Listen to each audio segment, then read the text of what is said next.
ATSEVS533 students, we are continuing now with Module 2 of our class. We're up to Lecture B in Module 2. And today what we're going to be doing is we're going to be continuing our idea of how to build a simple model of radiation in the atmosphere. Remember what we were doing, we're continuing to take apart this picture that we saw from NASA, where it had observations of Earth's energy budget. These streams of shortwave radiation coming down from the sky and being reflected or absorbed or transmitted by different gases and so on. And by this, it's reflected anyway, or absorbed by the surface of the Earth. And then all the business of the surface of the Earth, emitting long-wave radiation, greenhouse gases in the Earth's atmosphere, both absorbing and emitting radiation and so on, as well as transmitting long-wave radiation through the atmospheric window. How could we start to understand this by building a simple conceptual model of how such things could work? And last time the way we did it was we started talking about a simple one-layer model, just a simple slab of the atmosphere where we're approximating the atmosphere as sort of one object. And that object either reflects or transmits or absorbs or whatever radiation. Hey, before I go too much further there, do notice that I have now put the slide number up in the top left corner here. That might help you navigate, like if you want to go back to an old part of the lecture or something. Like if you know you want to see that part about slide 4 again, you can go back, in YouTube and see where slide 4 is, okay? So that might be helpful to you as you do it. So last time what we were doing is we took this simple idea of just approximating the atmosphere as a slab. We aren't worrying like the radiation made it part of the way through the slab or anything like that. It's just a thing. Okay? It either reflects or it absorbs or it emits or it transmits. And we built an energy balance. We figured out how much radiation should be passing through that atmosphere to the surface. If the surface is absorbing that much radiation, it must also be emitting that much radiation. That slab of the atmosphere was emitting long-wave radiation. The greenhouse gases in that slab were emitting long-wave radiation. And we built this model, this simple idea of what a typical location on Earth's radiation budget over the course of like a day or whatever would be like.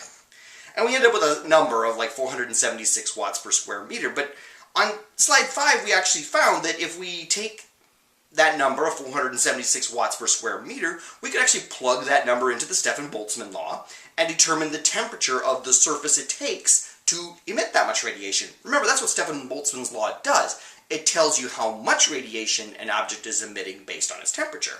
Well, you plug those numbers in as we did last time, and you get a temperature of 303 Kelvin, which is the same thing as 30 Celsius, which is the same thing as 86 Fahrenheit, which is not a terrible approximation to what the real atmosphere is. The real surface of the Earth has a mean temperature somewhere around 60 degrees Fahrenheit or something like that. More importantly, though, that temperature that we came up with there, that's 48 degrees Celsius than what the temperature of the planet would have been if you do the same calculations with no atmosphere, or, well, an atmosphere that has no greenhouse gases, which is the same approximation. So clearly this slab idea, this one-layer model idea, gave us a way to at least kind of approximate what the planet's atmosphere is really doing. That's the point of a model. Remember, models are this sort of simplified idea of what the real world is doing. They are a tool that gives us insights to help us test our ideas about how, in this case, the atmosphere and its radiation budget is working. They give us a way of checking that the numbers that we're getting make sense, and so on. That being said, this one-layer model was not a thrill. It had a lot of kind of sketchy assumptions behind it, and to be honest, that's still a pretty warm planet. I mean, 86 degrees Fahrenheit is an average temperature of the planet. That's significantly wrong, okay? It's not terrible, but it is statistically significantly wrong.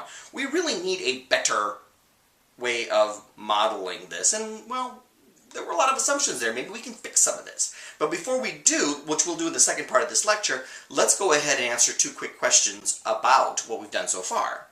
Question 1, which is an actual question that came from, I believe it was exam 2, a previous semester.